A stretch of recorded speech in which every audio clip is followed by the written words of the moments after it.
And we are live. Hello and thanks for tuning in. This is the SuperBoss Podcast. I'm one of your hosts, Luc Tran, joined by Harrison Ngo What up? and Ian Eatwell. Howdy. We're just three friends. We talk about what's going on in the nerd world, ranging from comics, movies, video games, anime, whatever gets you ostracized from society. If you're a new listener, what we do is we talk about what we've been up to in the past week or so, and we'll bring up any cool news we've heard lately before jumping into our main topic. So without further ado, Harrison, what have you been doing this past week? What have I been doing? Well, I was in West Texas for like the past 2 weeks. So just got back Friday. God, I didn't think I missed my desk this much.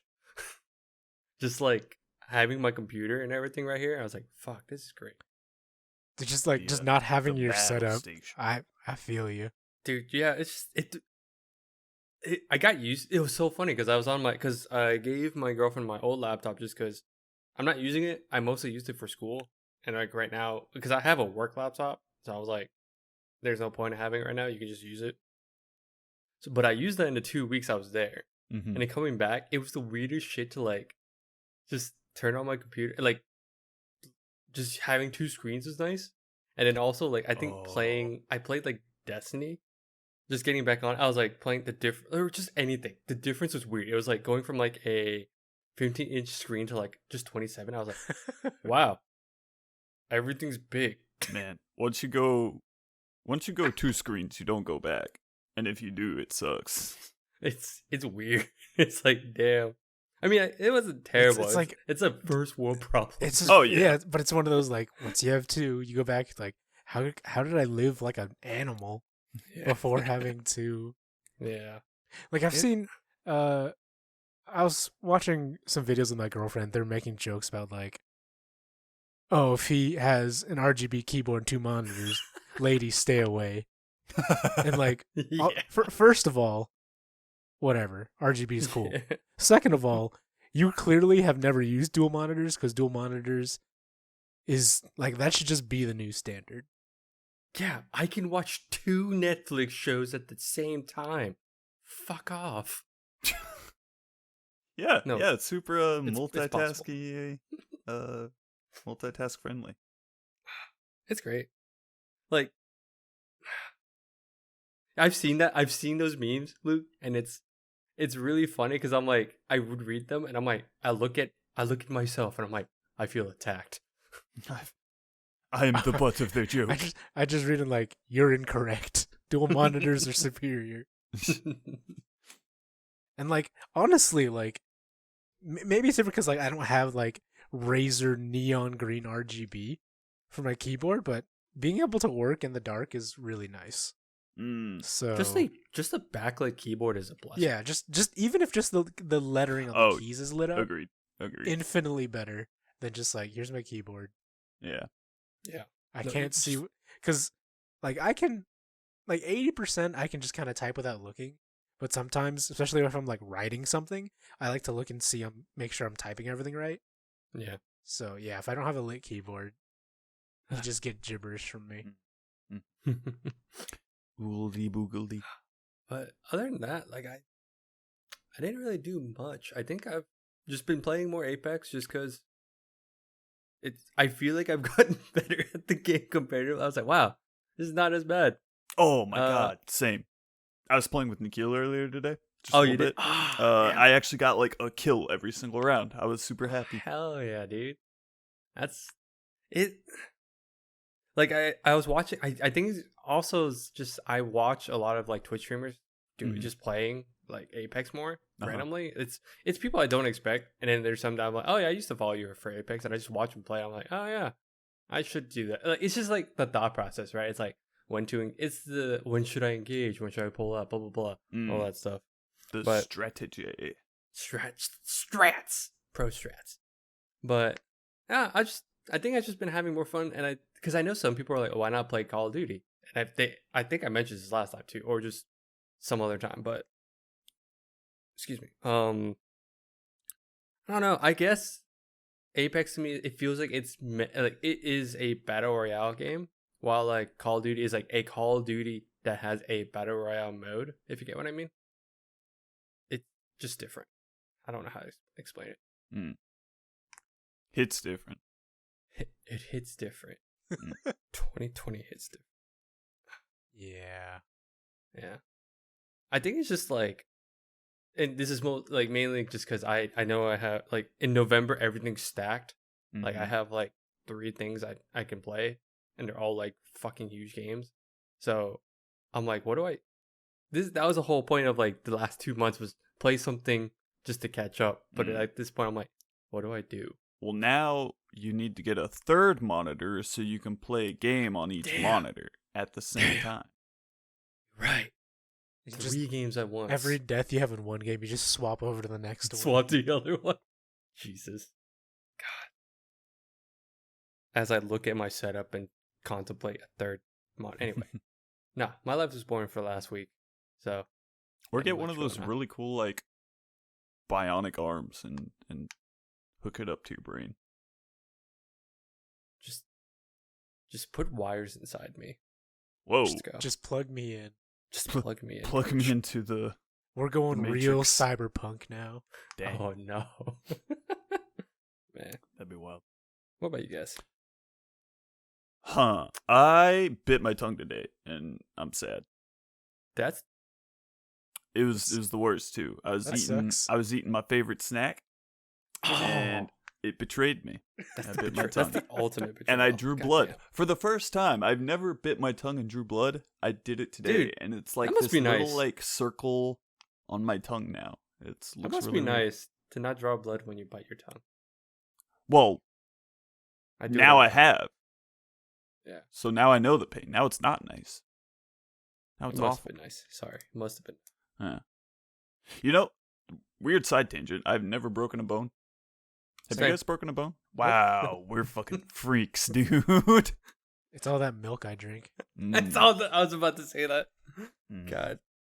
No, all like that the only time, going off on this side tangent, I don't think it was necessarily a bone spur, but I remember like when I was like 12, 13, or 14, I kept having like pain in my right heel. And it was, I never really figured out what was happening. It was either a bone spur or it was just part of my growth spurt. That's the most I've had to deal with like my bones.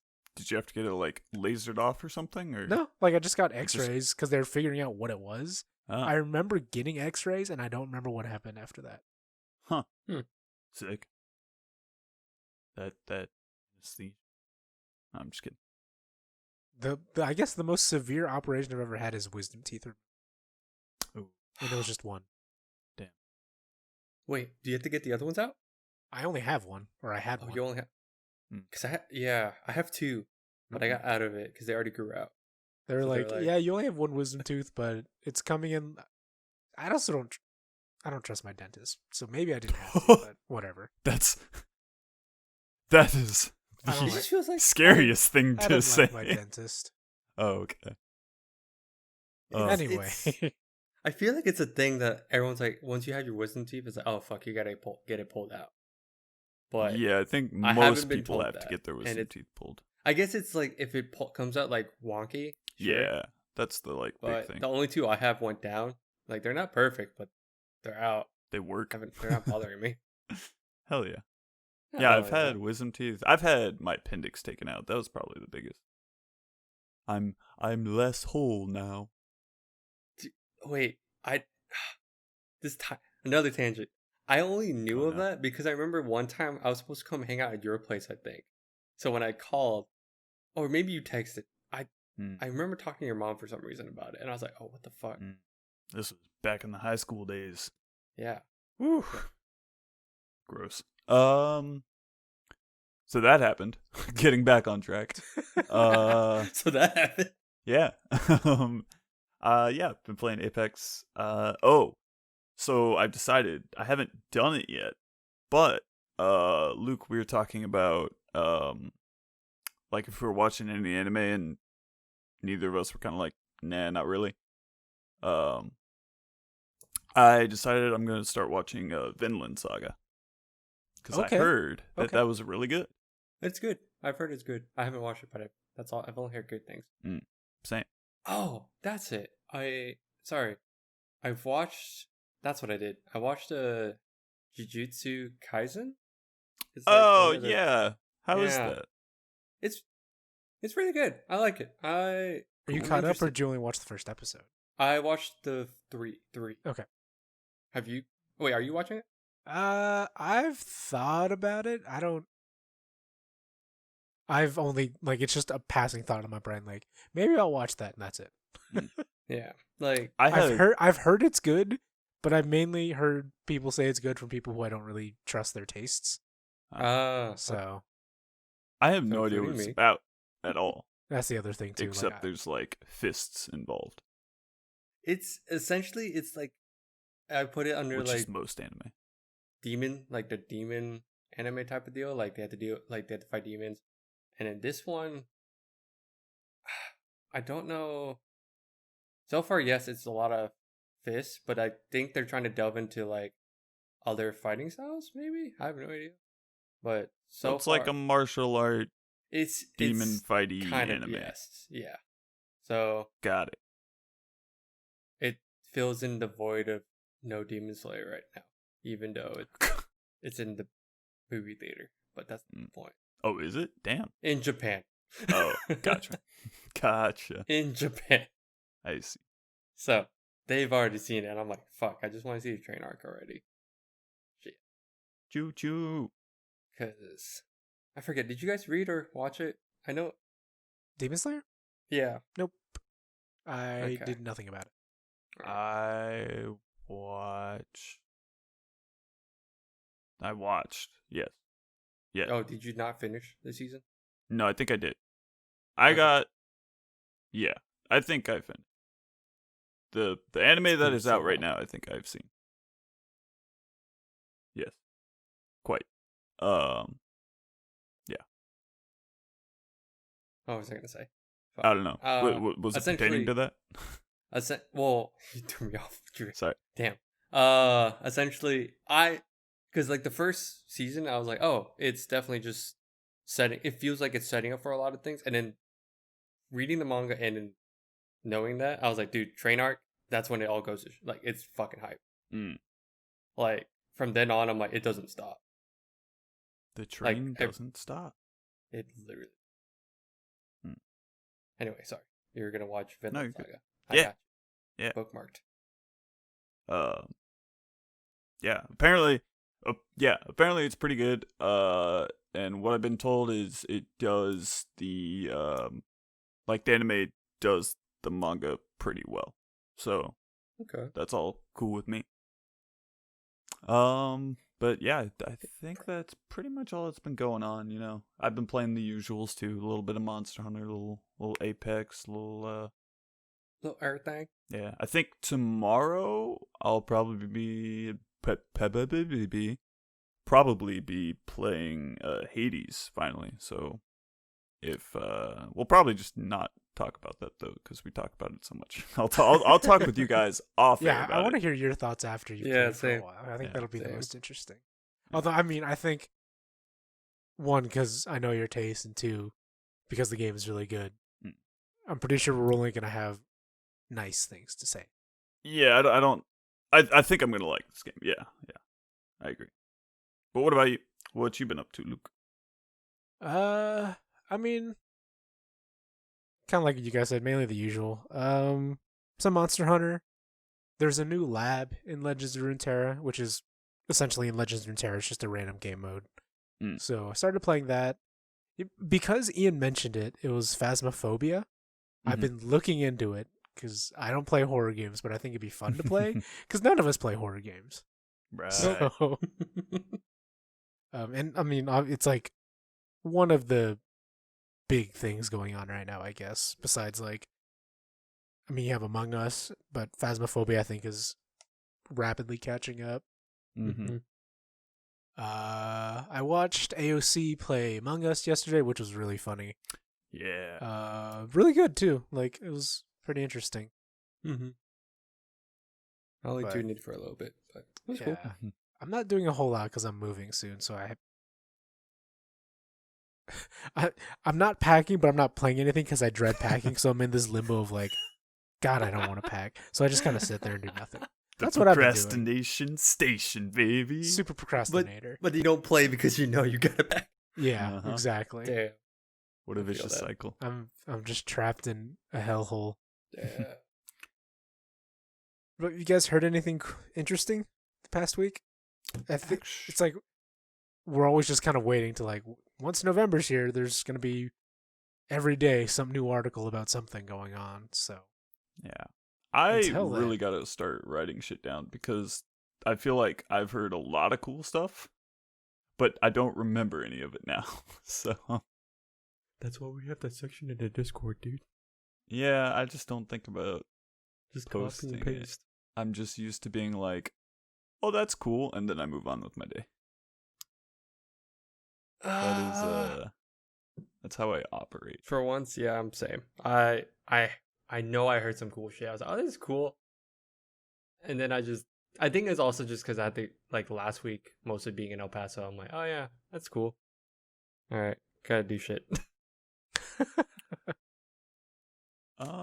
Baldur's Gate 3, I guess, came out relatively recently. Right? That was like 2 weeks ago. Yeah. Was it? Has it already been 2 weeks? Early access. Early access. Yeah. Okay.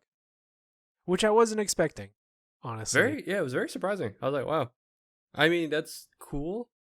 I wonder if I know of only one person who's playing it. Like, I know personally.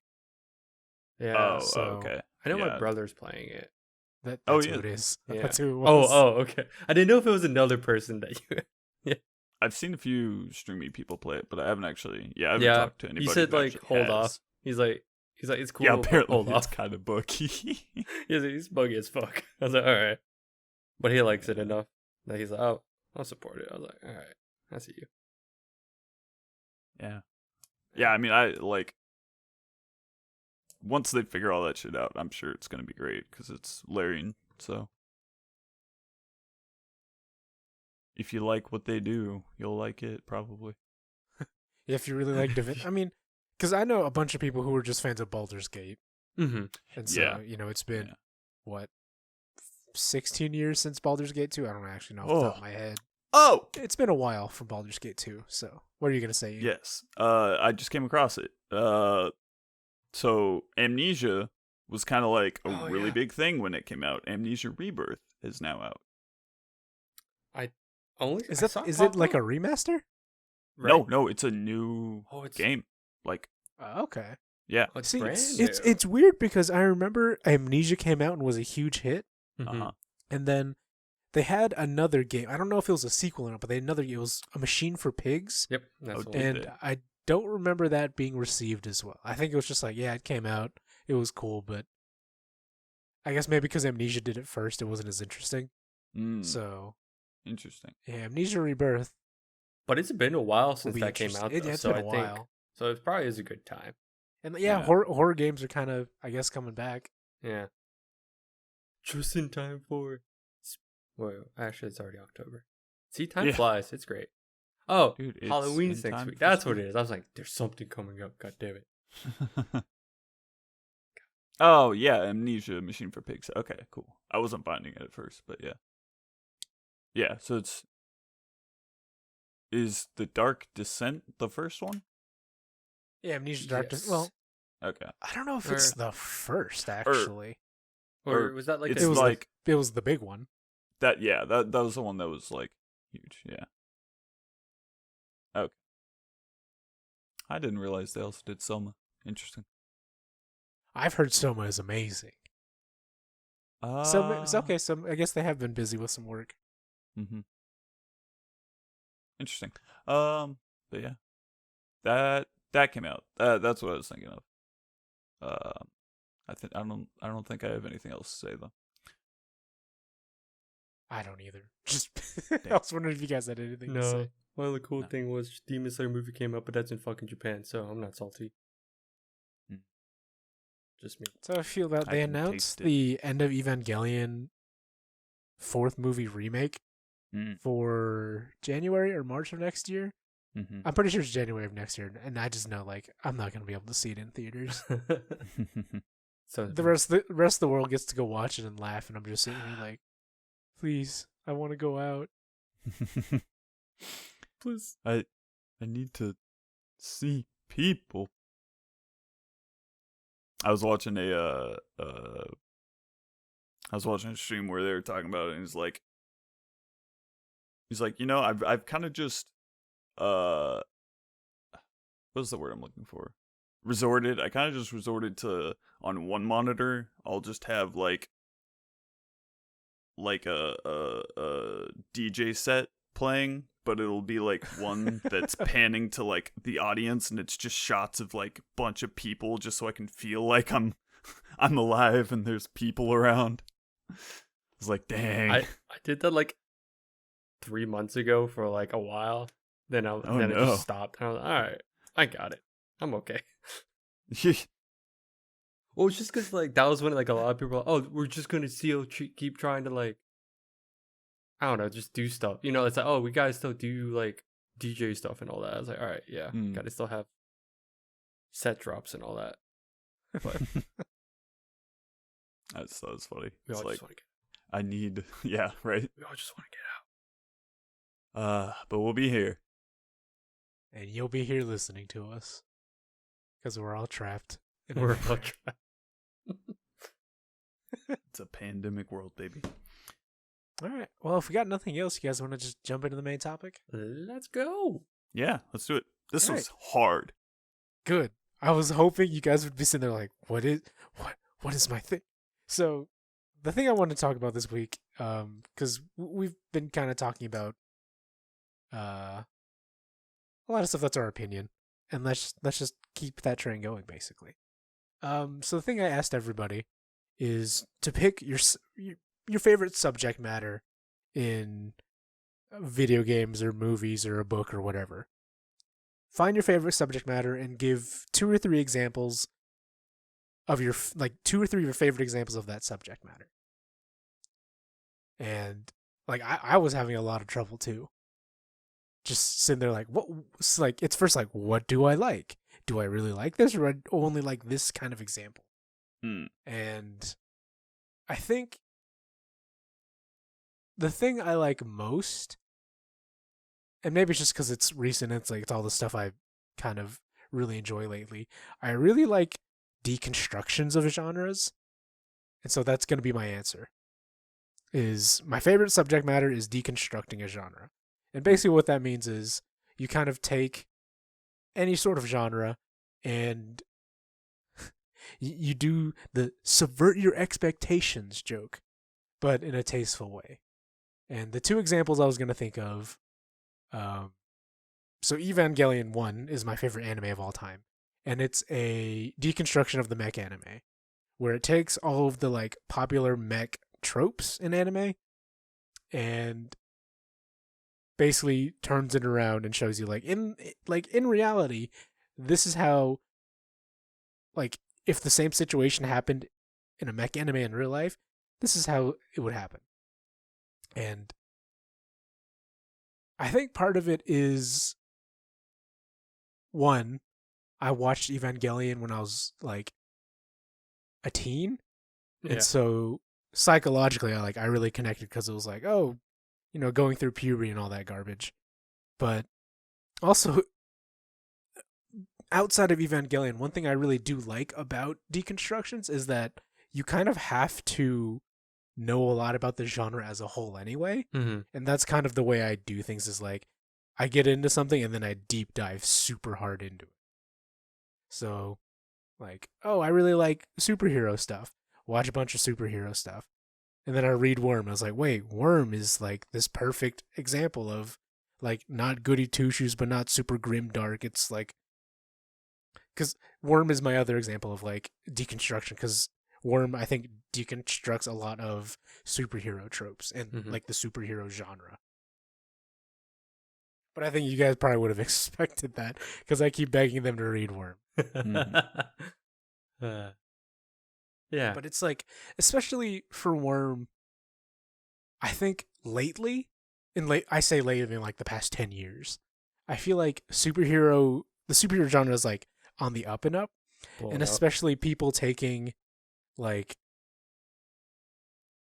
kind of like the 90s anti-hero style and like bringing it back, because like in Watchmen, you had like a darker and grittier look on superheroes, and it did really well.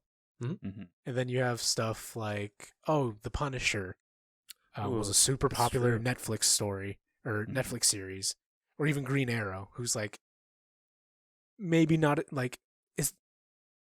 I'm showing my cards here. Is the Green Arrow? He's not in the Justice League, right? He is, but later. He's okay. He's later. not like one of the original. But he's not like the original 6-7. Yeah. Yeah. And like Green Arrow came out and was like a more realistic take on a superhero origin story. And then super recently, and it's the biggest example, you have The Boys, which is another like deconstruction of superheroes, but especially with The Boys, and I think it's maybe a trend I don't want to see, is The Boys go so hard and like so crazy into the extreme, where I think Worm keeps it in like a nice darker gray instead of just like, wow, everybody's terrible in The Boys. Right. Where The Boys is like, what if it's like superheroes but in capitalist United States? What if also most of them are psychotic. Also that. We have a psychotic super capitalist social commentary about superheroes. Yeah. And I think that's good, but Worm, I think, does better just because it doesn't play on like just like Western ideals, or just like it's not just a derision of capitalism, but it's a little more abstract than that. Like I do like The Boys a lot, but I think where it falls flat is that the social commentary can be in your face about it, which some people might need, but obviously like Nazis are bad. I'm like, yeah, we knew that already. We don't need to discuss this. And you have, I guess, a little more subtle approach in Worm. But those are my two for now. We can probably get back to them. But Harrison, what did you pick? Oh, I'll just to branch off to I was going to ask you, so when you say deconstruction, do you mean like a super like elaborate like commentary on like the entire scope, or just like, hey, here's like a concept and just flip it on its head? Like what that's do you a good question. Like for instance, like I think just to dumb it down, like let's say like Worm is very like they built the world, and I'm not saying like, because I haven't read The Boys either, so I have no real good comparison. It's way different. Okay, that's what I thought. Like okay, so like you know how Worm is like, from how much I've read, because yes, I still need to read it before Luke says anything. Worm, I think, does a very good job in that, like, they established the universe, right? They essentially established the world, how it is, how the system works, where everyone is, right? And The Boys feels like it's a lot of shock factor, at least in terms of the Amazon show. It just feels like it's a lot of shock factor, right? So it's like at times, Superman is bad. That's the flip. So I was just curious. Yeah. I think honestly it's kind of the genre. Well, I would say the genre as a whole is what I maybe like more. Okay. Mainly like I tend to like I've read a lot of different kinds of like genres, and I would say I have a decent understanding of how genres work, and I think it lets me appreciate more when someone deconstructs a genre as a whole than just taking a story and like spinning it on its head. Because like that's kind of how Worm is on one level, because it's like, the main character doesn't have like a super crazy overpowered power. She has a relatively like weak power, and it's how she uses it is what makes it different than other superhero stories. Right. But it's also a step further than just like a weak protagonist is okay, like not necessarily that she has weak powers, but she's not even really a hero, because she wants to be a hero, but she just kind of never gets that chance to. And a level above that is like you look at some of the heroes and you look at some of the villains, and like it's that really big gray area that I like. Like I'm trying to think of another deconstruction that I really like. And I guess if I was going to use a third one, it'd probably be the anime Madoka Magica. Strictly the original, not the spin-offs and all that. Because I have seen a lot of magical anime growing up, and Madoka does act as a sort of deconstruction because it points out like a lot of what magical girls do in their profession is really like, it's really messed up, and they're shown to not be like everything's so happy and cute, who like hugs and kisses, and it's like you're usually on your own, and if you do team up with people, those team ups don't last very long because the profession is super dangerous. And a lot of magical girl anime beforehand are like, oh, we have the team and we can do it, power of friendship. What are you going to say, Ian? I feel like a lot of those deconstruction type things, not all of them, but a lot of them kind of use that as a way to they use like children and children, teens, like young adults to kind of like further that point. Because, you know, let's take an example of the genre would be Sailor Moon. And they're like high schoolers, right?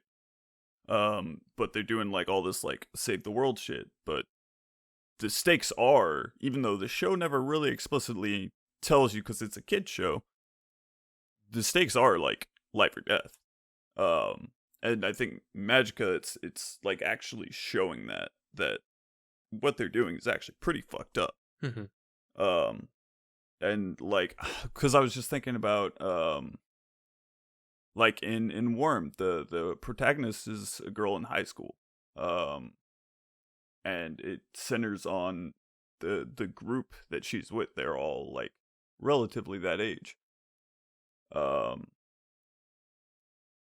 And then you have something like Evangelion, where it's about a middle to high school boy. I'm not really sure, but yeah, it's about him, and he's having to take on all these burdens that a child should not be that like in our perceptions we would be like, oh, that's way too much for a child.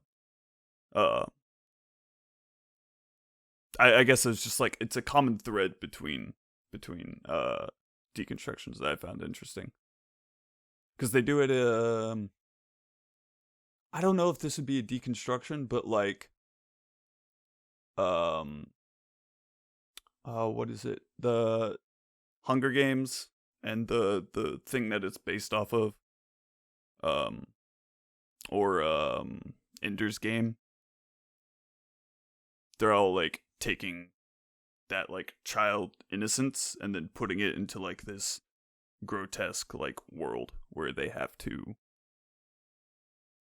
be subject to like messed up stuff. Like part of it is also deconstructions, I think, like people like me who like know a lot about the genre, but even people who don't know a whole lot or are new to the genre, it acts as like a foil to how you would expect stories to play out.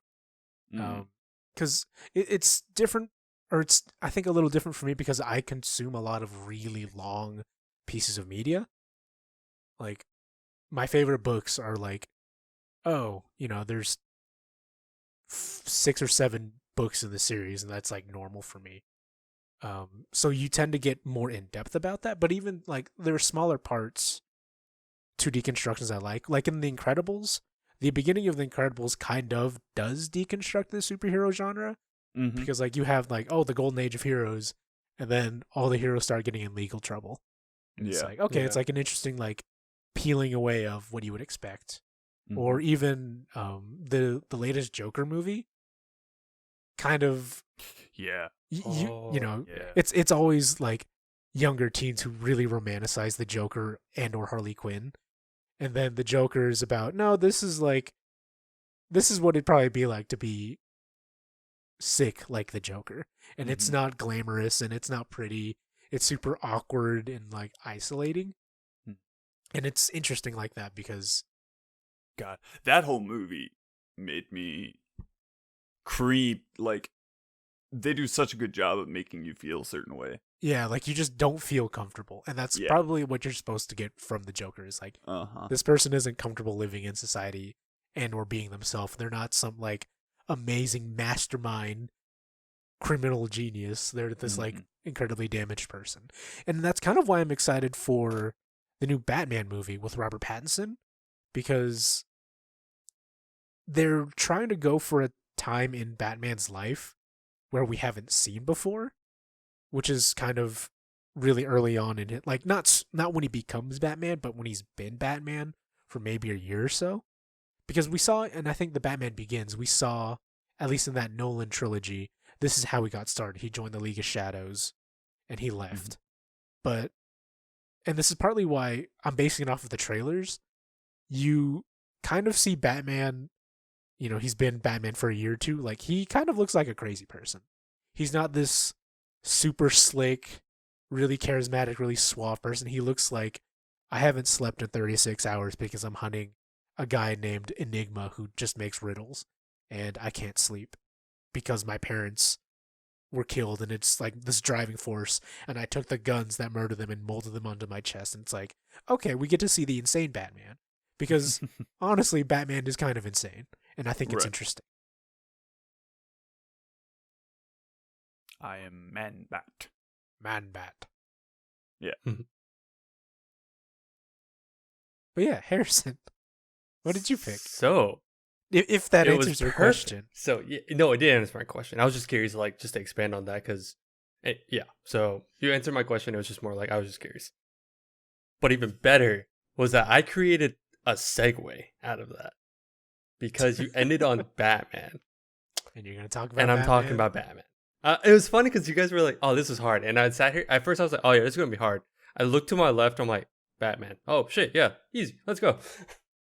Because, like, so for me, it was just, and for those that haven't figured it out by now, I'm a huge Batman fan. Like, God, I could fucking talk about Batman all day. And every time, like, they pop up something with Batman, anything related, I think it's fucking dope.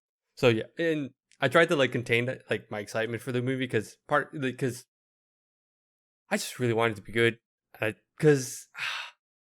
Anyway, so this will make more sense once I explain, like, the few iterations that I like, because going back to the whole, like, I like it, but then here's, like, the I guess different iterations that I like. So let's see, the first one, and I didn't know if I should do this, like, by, like, 1, 2, 3, or just, like, which ones I ever liked. So I'm just gonna kind of list them without any, like, order.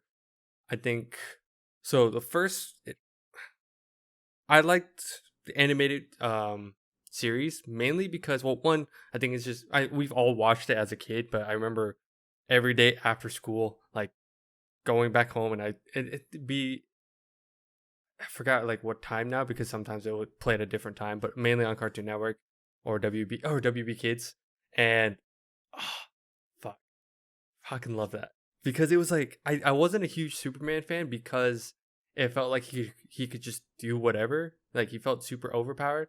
So even as a kid, I was like, can he just do this? Or, like, can he just be, it was like, it felt easy, right? While, like, with Batman, it feels like because he's human, he has to, like, go take further steps and go beyond that.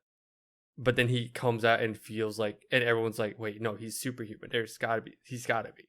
So I think as a kid, it was just really fun to watch the animated series, because I think, one, it was, and watching the behind the scenes, they explain how this was supposed to be a kids show, but they tried to delve into the darker stuff, like versus Adam West, or, like, any of the other, like, iterations, like the more, like, silly, over the top type. It's, like, all campy and it's, like, super silly, and it's because it's stuff you can show on TV, right? So right.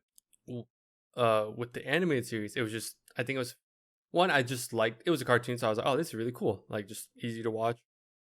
But I think like the stories that they told, like it was just really, it was like my like introduction to like one of my introductions to Batman essentially, and it was the main one just because I watched this as a kid. I didn't watch it all the way through, but I think like it was funny because like I think high school or college, a few of my friends were like, we all realized, oh, we all like Batman, and then he's like, hey dude, have you ever rewatched it? I was like, no, I don't really rewatch stuff, and he's like, no, did you actually watch all of it? I'm like, I guess not.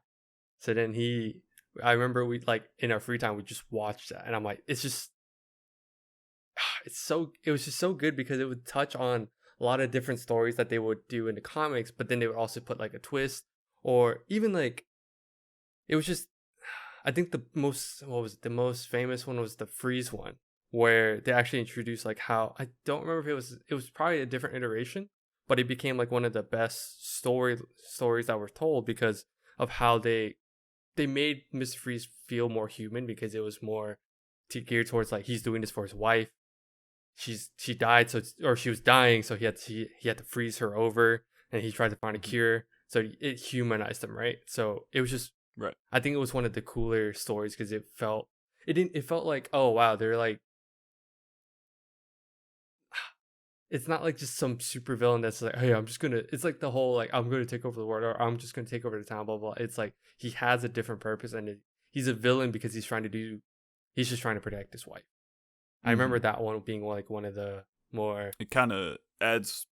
It kind of gears more towards what Luke was talking about with the gray areas. Mm-hmm. You have a villain, but it's not all the bad guys and the good guys. It's like he's not just robbing a bank for with like motives and reasons for what they're doing. He's not just robbing the bank because he just wants money. It's like, oh, he's doing it because he needs the funds to like fund his like his work, his experiments, and all that. Just to, at the end of the day, just to like save his wife. Mm. And I think there are times when I think there's other episodes. I think there's one movie too. I don't remember. I just remember like it was a point when Batman was not allowed to fall asleep, because I think it was Mask of the Fantasia, and he couldn't fall asleep because there's some reason. It's been so long since I've seen that movie, but essentially it just showed like, oh, he's struggling just to stay awake, because at the end of the day he's human. He's got to sleep at some point, even though in the comics there's explanations of why he doesn't sleep, and it's fucking hilarious. But no, I think Batman was first, because then they stemmed off to like Superman, Justice League, and it was just always fun to see like them expand on the universe, because they would introduce more Batman characters. And actually, no, even the show, they touch on other characters that not many people, like most people know, like the Joker, or like the Riddler, or Bane, but they would actually bring up like other characters that weren't well known, or they even created like Harley Quinn, because Harley Quinn wasn't a character until like the show, and then she became mainstream now because of the show, because she just didn't exist before that, which I think is crazy. Oh, I didn't know that. No, yeah, she was not a character in the comics until the show, because they're like, oh, the Joker needs to have a sidekick, but they like wanted to, and even that, like the whole. This is when people are like to idolize, like how Luke was talking about, like they idolize like Joker and Harley Quinn. I'm like, you guys know that's a fucked up relationship, right? Like actually fucked up. Yeah, right. And there's like clips I would watch online. I'm like, yeah, it's just like, oh, Harley Quinn and Joker, like they would show like their relationship, and it's like at one point, it's like, oh, look, she's like, oh, look, Mr. J, I like captured Batman. He's like, no, I wanted to do it, so he like lets him go, or like tries to kill her and all this shit. I was like, guys, that's fucked up. Yeah, I think the draw there is that it's like it's such a radical thing that people are like, oh yeah, this is cool. Yeah.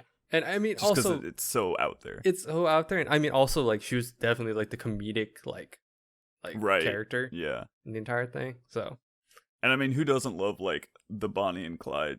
Yeah. Wait, yeah, and I think that's what Tim Burton's inspiration was off like Bonnie and Clyde, and I think he like pulled some other. That makes sense. Yeah. So just to give that like dynamic. I think he was like saying like something about like how Joker's always like alone, and it's like he has a group of thugs, but it'd be easier. I think one maybe easier just to have one person, but like with a full personality versus just like, oh, it's the Joker's gang, you know. So that's like one thing. I'm just gonna gush about Batman essentially. So that's one thing I really like, and then this is where like touching on the movie, I think like so the trilogy's great. Sidebar, I will say my order is my favorite to least. I think the least favorite is Rises, so the third one, then Begins, and then Dark Knight is my favorite out of the three. Dark Knight, the second. The second one. The second's the best to me, and then the first one's good. I didn't like the third one. I thought the third one's Bane. Mm-hmm. The first one was Scarecrow. Yeah. Yes. And then the second one was Joker and Two-Face. Mm-hmm. Okay. Yeah. Yep, that's the one. Yeah. I haven't seen the third one. But I'll agree with your assessment. I was gonna say I'll agree with your opinion. I was gonna say I have the minority. I know some people actually put like 3, 2, 1 as like their favorite sometimes, and I'm like, oh really? Some people. I mean, I also didn't really like Interesting. Dark Knight Rises. Okay, cool. Because I heard, the like general opinion that I heard was that 3 wasn't as great. Okay, cool. Yeah, but maybe that's just like my changed over time. stuff. Who knows? Bane and Tom Hardy, I think, were really good, but just the overall writing / plot of the movie was kind of all over the place in my opinion. It felt very all over the place, kind of convoluted, just kind of. Mm-hmm. It felt like things could have. It felt like things could have just been cut or just like shortened or just fixed. I don't know. There's a lot of things. I'm not saying like the 2 was like like absolutely perfect, but like it's better. It's just better. Like 2 made a lot more sense because it's really about like the dynamic was Batman versus Joker in the city of Gotham, right? And 3 was kind of more of the same. So it felt the same, but also like we're gonna randomly have Batman thrown halfway across the world, and like the sense of scale, like the time scale in that movie didn't do it any favors. It felt weird. Ian, watch the movie. Yeah, I should. It'll make more sense. It'll make more sense when you watch it, and I think you'll have a better. Like there are at least 2 significant time skips in the third movie that aren't really addressed. Yeah, gotcha. And so it kind of threw me for a loop when I saw it. No, same. Exactly same. I really like 2 because they have a lot of moving parts and they are able to connect everything without it being like seeming like it's all like, well, I mean the whole movie is chaos, but like within the chaos there's like a very like straight line, I guess is what I'm trying to say. They have like a lot of moving parts and a lot of like different, because they're dealing with like 2 big villains, right? They're like, I could see how that would very easily be like lost, like the plot would just get like muddled and people would be like, but who's the villain? Like, sorry, I'm staggering my sentences. It's very like easy to kind of get lost in a story when you have like a villain and then he's been the villain for like, I don't know, 3 books, and then at the very end it's like, psych, this puppeteer behind the strings was actually the villain, and it's like, oh great, so I had all this investment in this one guy, but now it's this other guy that I have no like attachment to or anything like that. So I think they like really did a really good job of like juggling those 2 things and like telling somebody's, they told Two-Face's origin story basically within the plot of also the like greatest like Batman versus Joker like climactic encounter, I guess. Not the greatest, but a like, it's greatest. Nah, it's greatest. Easy. Don't worry about it. Just say it. Sure. I just don't know. But yeah, I just, they had a lot of moving parts, and I think they were able to keep like a really like solid storyline throughout. No, agreed. And without I think getting like muddled or lost. No, it's because it was just really cool in that like essentially it's the classic Batman v Joker, but you get to see it in like a quote unquote realistic setting or modern setting. Because I think that's the pull, right, for like the Christopher Nolan series, is that this is the Batman like that's for sure. It's, you can tell like, oh, this is how Batman would be modern day, like in our quote unquote in our world, right? Like it has to do modern tech, like the Batmobile, as much as everyone wants it to just be a car, technically it would make more sense as a tank, or have the amount of tech that it has. A tank makes more sense, sure. Like there's just like military, military grade stuff. Like all like his arm, like his suit, like how it works. Like of course it could be some BS shit, but at least it's like it's not just like, oh, he could just fly in the air, but then like, but how, right? I see what you're saying. Yeah. It's not like it still is able to stay within that sense of suspense of disbelief range. It feels it just feels it like for a character, like for a superhero character, it just feels grounded to an extent, right? To an extent. I get. Yeah. So I kind of want to ask you the same question that you asked me in a different way. Like, is it just Batman, or is there something like kind of related to Batman that you think is maybe the root cause? Not like, because we asked this question to Ian and I asked our editor this question yesterday, and he kind of had the same answer as you were, like, oh, Star Wars, and which is like that's his answer, right? But there is the like higher genre of like, oh, sci-fi or like space opera that it technically falls into, but really it's just Star Wars for him. Is it just Batman for you, or is there like a different category you might put it under that you like?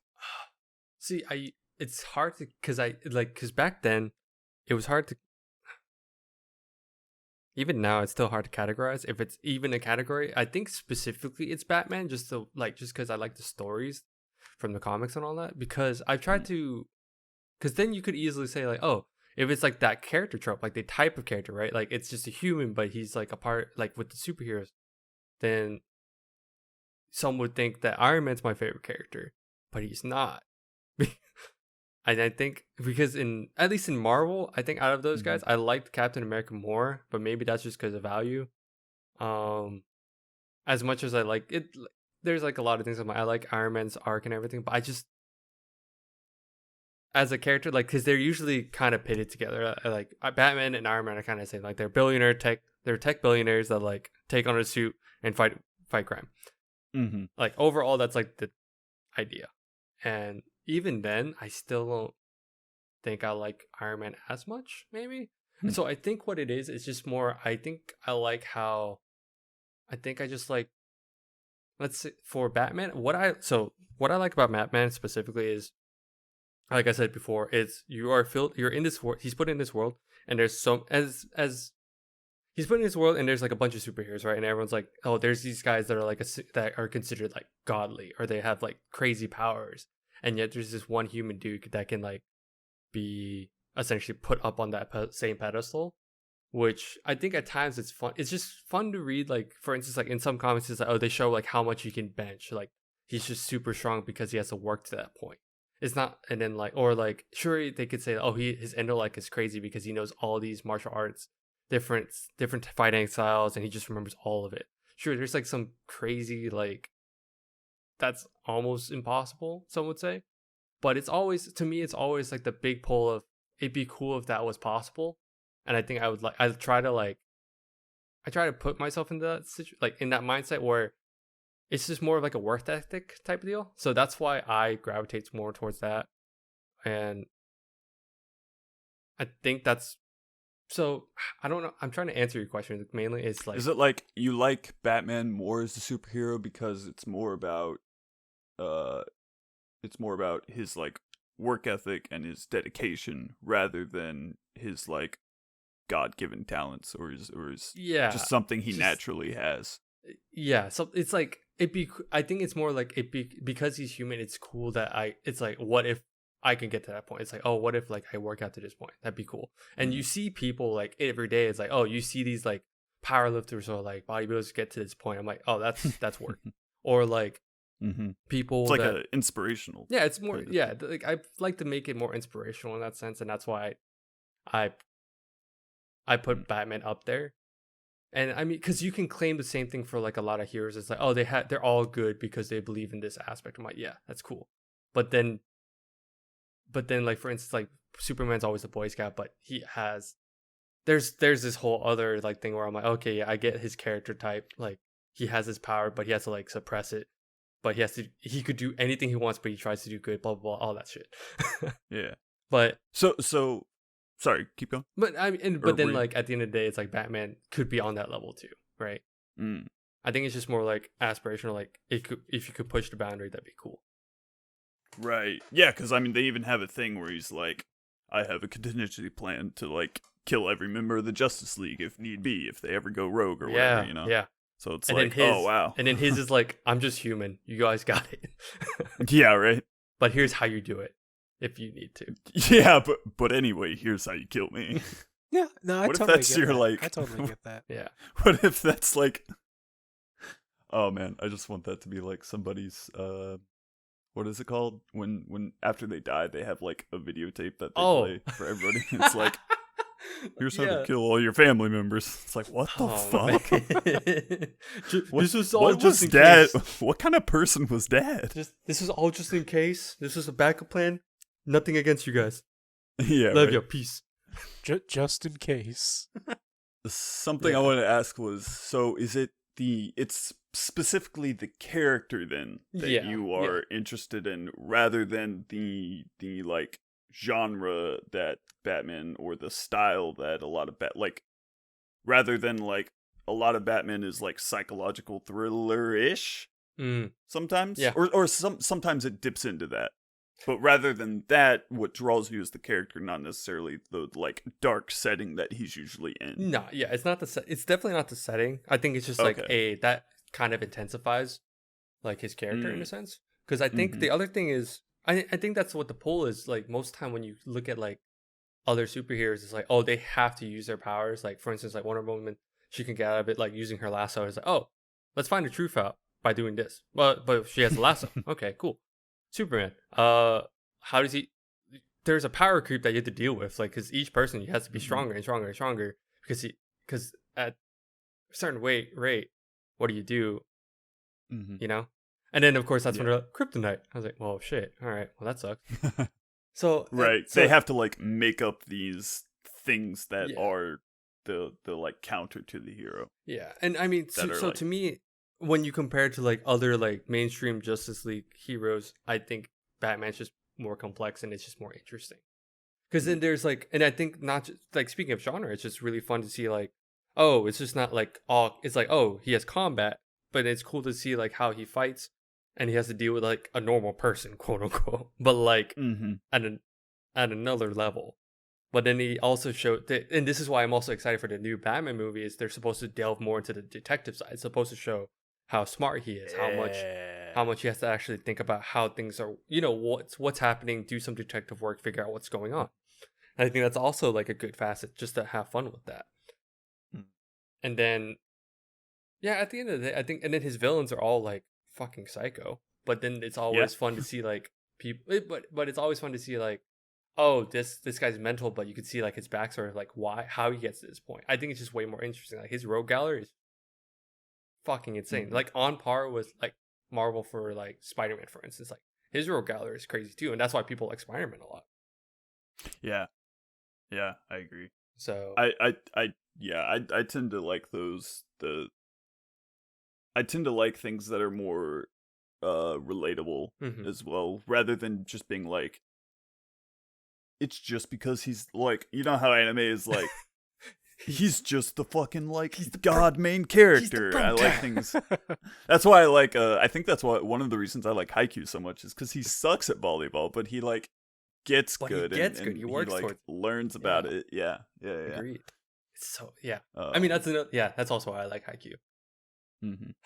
And that's the other thing is that's why I kind of like Batman Begins a little more, just because it's just fun to see like they don't do it often. It's always like, oh, Batman's Batman. But it's fun to see like how he gets to that point. Like in the movie, he goes to the League of Shadows, becomes a fucking ninja, and that's how he becomes Batman. Yeah, and he uses what he learns back at home. So, I really like the whole like family dynamic drama that they have in there too. Oh yeah, like the with ties. Like his sidekicks and stuff. Oh yeah, it's great. Yeah. The Bat family dynamic is also just fucking great. Yeah, it's like a whole nother thing to talk about. Yeah, I could talk about that shit too. Like just talking about Robins. God, that'll be fun. Yeah. I think that's fun to get into. I think the last iteration would be like, and this is more recent because I feel like the Arkham series. it's perfect because I feel like they finally did Batman game right, but also maybe like a superhero game in that aspect, because I feel, at least like in terms of like, oh, you get to, it's the joke of, oh, do you feel like Batman in that game, right? You get to use all his gadgets, and I mean, it's always fun to see like how they do interpretations of his villains too. Like it's an extension of him, so it's just fun to see like how they like show like Poison Ivy, or like what Joker looks like in here, or even like the fun thing of like, oh, they're using the same voice actors from the show. Like Kevin Conroy is still like Batman, and like Mark Hamill's still Joker. It's just, I think that's why, I think it's just also like the fanboy in me that's just like, oh, this is fucking dope. I can, it's all tied together. It's all one thing. It's all coming together. The Joker was Luke Skywalker. Shit. That's the origin. Shit. That's the origin. But no, I think, and that's just, yeah, that's like my TV show, the movie, and like the game. It's like everything fun. Oh, damn, you hit the Trinity. I hit the Trinity. That's why I was like 2-3 things. I'm like, boom, easy. But awesome. Before I gush anymore, I don't want to take any more time. Because we still got take all the time you need. Another really good segue. Dude, we segue in everywhere today. We seg in every which way. Segue boys. So you mentioned detective. That's kind of why I'm really excited for this new Batman too, because I really like a lot of like detective stuff. But that's not my thing that I chose. So in my process of, I was trying to find like a common threads, right? So I was thinking, what do I really like? Well, the first thing that came to mind was like fantasy, right? That's really easy. I could just say that, but I was like, nah, I gotta dig deeper into my psyche. And so I was thinking about Sherlock Holmes. I was thinking about why I like Sherlock Holmes. It's like, well, there's a lot of reasons, but I was thinking about my favorite Sherlock Holmes story was Hound of the Baskervilles. Or Hound of the Baskervilles. Dude, is it plural? We going deep. Yeah, right? So that's probably like the spookiest Sherlock Holmes. And I think that's why I like it, because it's the one that comes closest to having some kind of otherworldly aspect to it. Because if you've ever read it, it's a mystery about there's they go to a mansion. Sherlock and Watson go to this mansion, and there's like this myth that this like demon hound is killed somebody. It's been a while since I read it, so I'm giving a very generalized statement overview. Because you read it. That's the thing. Yeah, I should reread that. Yeah. Oh, I'm telling other people to read it. Just read it. Oh, so yeah. You'll know what Ian's talking about. Sherlock Holmes is great. Easy. Anyways, so yeah, so it dips into. So I'll just tell my thing instead of being around the bush. I've kind of pinned it down to like dark romance, like gothic horror. Like gothic, I guess, is the best. It's gothic. It's like gothic, and there are like different subgenres in that. Because that was my thing. Because I like things that have like an aspect of the like otherworldly, where like people don't really understand what's happening. It's very like uncertain, and it creates like an atmosphere that's very like thrilling and just an uncomfortable and disturbing kind of thing. And that's why I liked Hound of the Baskervilles so much. So I was like thinking about other things. I was like, oh, okay, yeah, because I also like this thing and this thing, which were like I always found the Cthulhu stuff like really fun and interesting, and that's kind of the same thing. It's like there's this whole otherworldly like universe that we don't really know about, and we only get to see like glimpses of into and stuff like that. Same thing with like SCP. It's like there's all these weird phenomena happening, and we don't really know like the cause of it or what's really happening. I just really love that kind of stuff. So I nailed down the topic. Now I just had to nail down The the examples. three The thought things, process. right? I'm letting you peer into the detective mind, baby. Ooh. So I wanted to. What made me think of that was then, oh God, I'm gonna be the like nerdy literature middle school kid. Fucking Edgar Allan Poe. That was probably like the best like epitome of gothic, like gothic dark romance, gothic horror type material. So yeah, I think I'll pick something from Edgar Allan Poe, and that's the fall of the House of Usher. Okay. Oh, man, Okay. didn't we have to read that I in was gonna high say, school? can you remind me Man, the I synopsis of that? Because that sounds. like I remember we read Poe in high school. I remember the cast of Amontillado. I remember that. Everybody Yeah. does the Raven. I never actually read. I read it in middle school. I remember this. Oh, you know what? because It's it was probably the middle class that I had with Harrison. Yeah. It was our English class. Wait, I was like, and thinking, I like, remember this sounds all of us familiar. like splitting up into groups, and we had to read the Raven together. Holy shit. groups. That was it. I was like, that is middle school. Oh, fuck. Blast from the past. Because I remember having to buy the book. I'm like, oh, fuck, dude. I forgot my book. but I anyways, thought Yeah. quick. there's Luke, do you remember what's the other one that I was thinking of? Or maybe we already said it. Oh, The Telltale Heart. Yep, I remember that one. remember Yeah.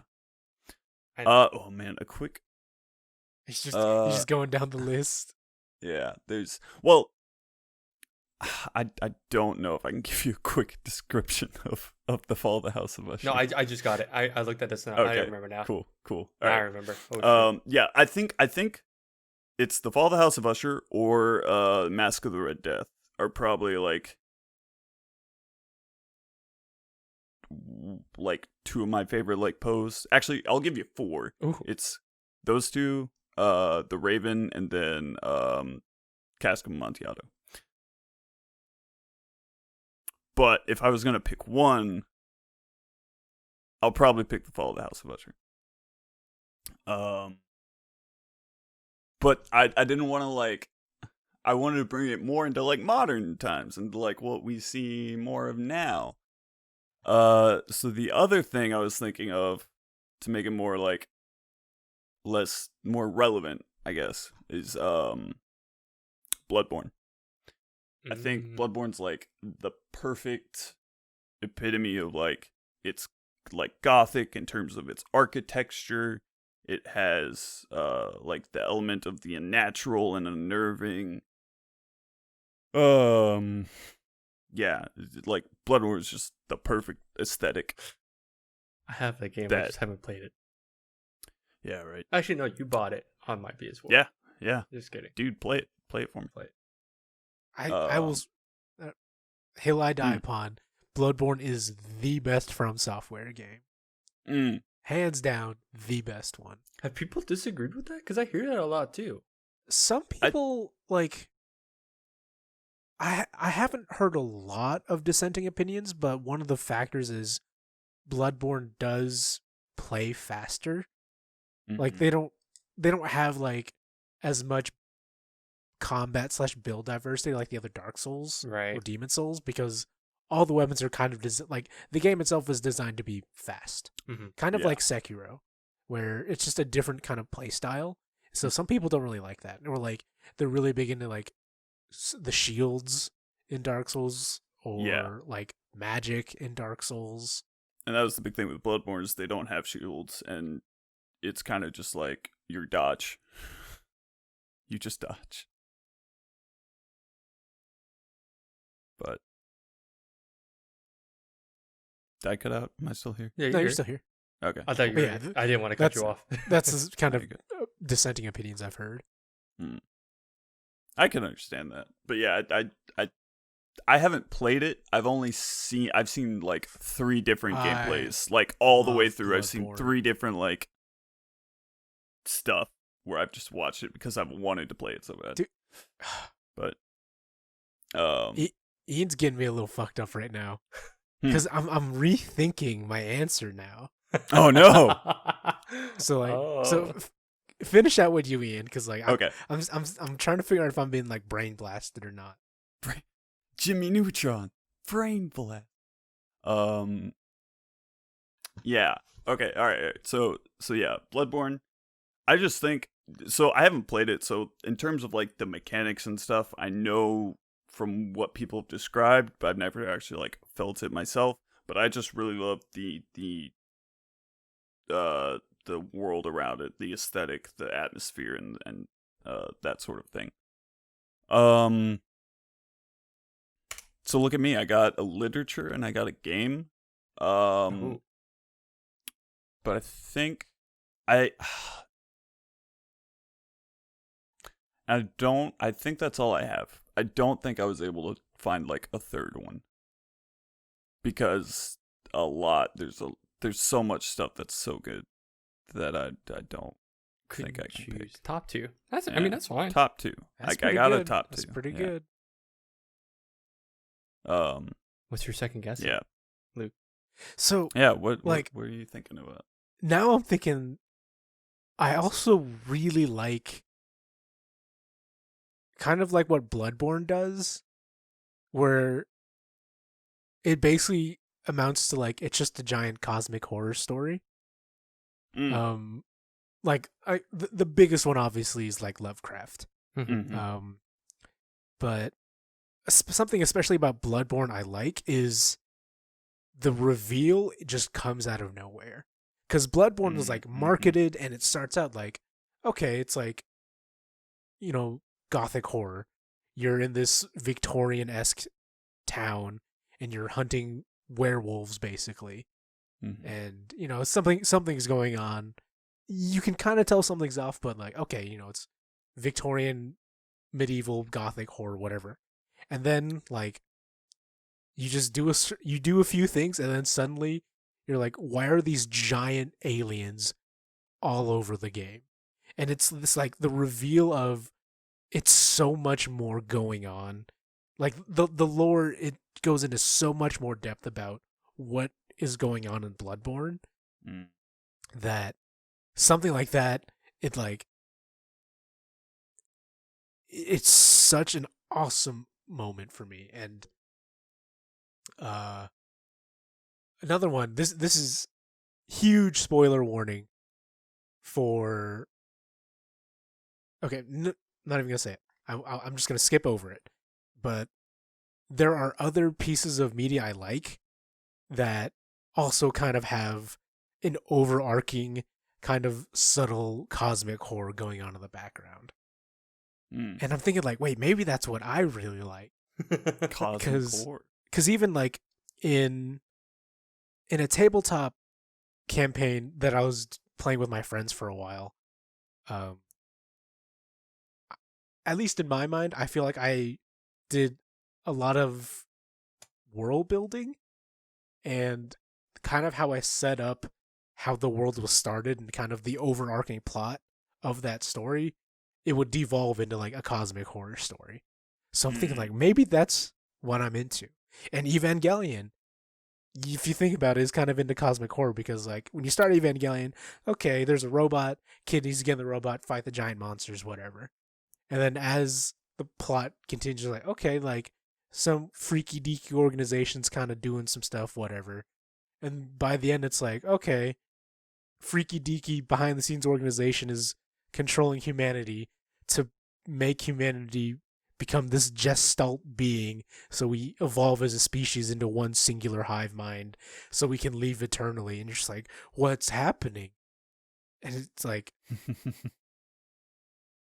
I'm sitting there like, I think it's cosmic horror story for me. And it doesn't even necessarily have to be like super dark or bad, because even in Bloodborne, depending on how you play the game, it's a cosmic horror story that has a somewhat good ending. But it's like the sense of cosmic scale. I'm like, all right, I'm really into that. Like, Ian, how much have you read about Did you read the entire Mistborn trilogy? No. Okay. I've only read the first. Okay. Never mind. Yeah. I know that all these things are connected. And it's I know how they're connected. Yeah, it's just like kind of the thing I was gonna talk about.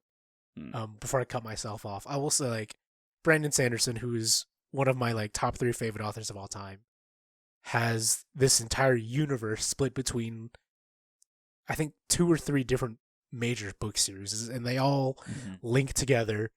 And you have to do a lot of digging and a lot of inferring because Sanderson hasn't outright said anything, but there's this background story that's happening that is kind of leading to a big reveal. And so it's like something like that where I'm super into. So like a cosmic scale of like cosmic scale stories or deconstructions of like both I really love. And now that I'm thinking about it, I think it is like cosmic stories are kind of what I'm into. Ian, you got me fucked up. This is why I think favorites are dumb. Because there's so many good things out there. Boom. Roast. No, I'm just kidding. Yeah. No, I agree. I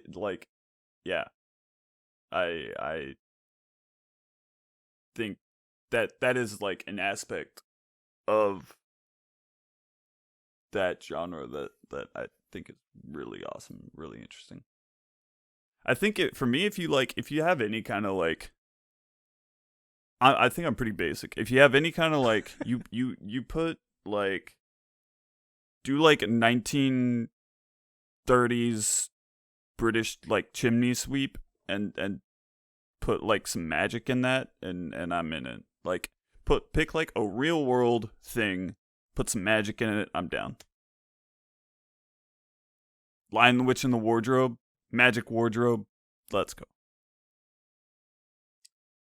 At the end of the day, we just don't really want to be like. Yeah, just get me out of this plane of existence. I was gonna say you would really like some of Wildbow's other work, the author of Worm. Yeah. I think you would really like. I think you would like Pact and Twig, his 2 ones after. Because. So. Yeah. Finish Worm, we can talk. Finish Worm, we can talk. How about that? So, I don't think we should get into this here. Oh. But, so, I do think Worm, like Worm for the most part. I like Worm for the most part. You don't start like that, man. I think there are moments. The reason I like stop reading it is because I come across like moments where like so my interest level is like 100%, and then it keeps dipping to like 30%, and it does that, and it cycles with what I think is going on in the story. And I think part of it's because at the time I was trying to read it all at once. Whereas I think if I read it as it was concurrent, it would be, I don't think I would have this thought about it. But reading it all at once, and also I'm listening to it on the audiobook, or I was. So that can be a caveat too, yeah, right? Like, I think there's some like things in there, but it was also like my interest was at like 100% when like the story was like all these things were happening at once, like during the big fights, or when there was a lot of like intrigue going on. Yeah. But then it would hit these moments in between that are like the calm before the storm, or like a new start to like a new arc that for me aren't as engaging. And so that's when I fall off. But like I said, I don't know if that's because I'm reading it all as one chunk rather than like separate books, or you know, just like concurrently as it's coming out, or like how you're just ingesting the media essentially. I think that is a valid criticism. I was gonna say it's kind of like the reverse for me of My Hero Academia, where watching it as it came out and like parts were just really dull, so I lost interest. Because there'd be like 2 or 3 episodes of like not a lot happening. I can kind of see where you're coming from. We're like trying to binge it because like Worm is just a gigantic piece of fiction, and so it's a lot. Like what we consider like okay, it's downtime. That's like for like normal readers, that's probably like a few books. So you're effectively reading like maybe 2 or 3 books worth of just like character downtime. Yeah. And it's kind of a part of really long narrative fiction that some people just don't get like. And I don't think it's bad though, because those are the moments like that you really see her character and other characters too. Like you really see them as people rather than the like supervillains fighting the big bad or vice versa. Yeah, and I don't want to say like that's not gonna. I don't want to say that that's gonna stop me from reading because I will pick it back up and finish it. But I think I'm gonna read it too because I think reading it is much more important than the audiobook. Yeah, I'm also kind of biased against the audiobook. No, audiobooks but like I think the fact that they're doing the audiobook is helpful. I think it's great, but it is fan made, and so you get the quality you have is what you get. Like one of my favorite characters, they just mispronounce his name, and it's just like on a personal level, I get offended. So who is it? Chevalier. Oh yeah. Yeah, they just say Cavalier. It's like no. It is pronounced. It is spelled the French way. It's Chevalier. If it was Cavalier, there wouldn't be an H in it. But no, I think that is a valid criticism, and there's really nothing I can say except just keep reading it because Worm is amazing. Yeah, no, it is kind of important, I think, to have downtime between Worm because, like, I agree. When things get going, they tend to get going, and you just feel like, oh, I'm like you're just stressed reading. Yeah, if it stayed at its like when it gets to its like peaks in terms of like intensity, if it stayed like that through the whole thing, I don't think I'd be able to read that. Yeah, it's like too much. If you had gone from that's whiplash. Yeah, like yeah. I don't know. It's kind of like a criticism that has a lot of caveats to it because I think it's a fair criticism though. Yeah, I will say that. I guess maybe there is a way as a writer to find, and I mean I'm not a writer, so I this is just out my ass, but there's a way that you could find to write those downtime moments in a way that is still like as engaging as an intense moment. And some are actually. I'm trying to think. There are like when you get moments with her and the cool guy. What is his name? It's been so long. Griff. Gru, not Griff. Gru. Yeah. I was gonna. When you get moments with them. Do we want to discuss this off podcast? Yeah, we should probably. I noted. I was like, we're tangent hard. Yes. Yeah, we can. We'll bring this offline. Yeah. This would be the perfect moment where, in a normal world, we'd be like, let's go get food and talk about it. But no, we're trapped. We're trapped in a cosmic... Yeah, I was going to say our last bit could have been talking about each other's, but we are approaching our 90-minute mark, so let's go ahead and just wrap it up for now, if you guys are cool with that. Yeah. Cool. Yeah. All right. So yeah, that was the episode. I hope if you guys weren't interested, at least it was entertaining. We helped pass the time for you guys. We really appreciate you guys tuning in and listening. If you have any feedback or comments, or you just want to talk to us, you are more than welcome. We really appreciate all the emails you can get us. You can email us at superbosspod@gmail.com. You can also check us out on YouTube. It's where we're uploading our episodes. If you don't want to listen to us all at once, which I understand, SuperBoss Podcast on YouTube. You can also check us out on Facebook, SuperBoss Podcast. those are 3 best ways to get in contact with us. Did I miss anything, Harrison? Oh, you said, I just realized you said SuperBossPod. That's Twitter. Sorry. It's SuperBossFeedback@gmail.com. SuperBossFeedback@gmail.com. Sorry. All the SuperBoss everywhere. If you can find at least one of those, you will find us and we can get in contact with you. Yeah. Give us recommendations, things. I'm always looking for recommendations. Yeah. Oh, yeah. We're always willing to talk about anything because that's the whole point of the show. Yeah. All right. Thank you guys so much again for listening. We'll catch you next time. We're signing off. Later. Thank you, McSpankies. Bye-bye.